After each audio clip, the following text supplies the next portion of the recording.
আসসালামু আলাইকুম এভরিওয়ান, সবাই কেমন আছেন? আশা করি ভালো আছেন। আমি আজকে আপনাদের মাঝে তুলে ধরলাম বিরিয়ানির রেসিপি। বিরিয়ানিটা খুব সহজে আপনাদের মাঝে কিভাবে রাঁধতে পারেন আমি তুলে ধরবো সব কিছু। প্রথমে আমি মাংসগুলো অনেকক্ষণ সব মশলা দিয়ে কষিয়ে নিলাম। তো আমি এখানে পেঁয়াজগুলা দিয়ে দিলাম, পেঁয়াজগুলা ভেজে নিলাম। নেওয়ার পরে মাংসগুলা ঢেলে দিব, ঢেলে দিয়ে আমি ভালো মতো একটু লাড়াচাড়া দিয়ে কষিয়ে নিলাম।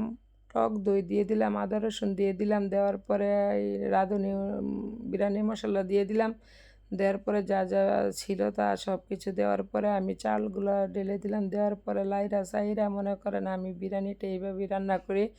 আমার হাতের বিরিয়ানিটা আমাদের ফ্যামিলির যত আত্মীয় স্বজন আছে সবাই আমার অনেক পছন্দ করে।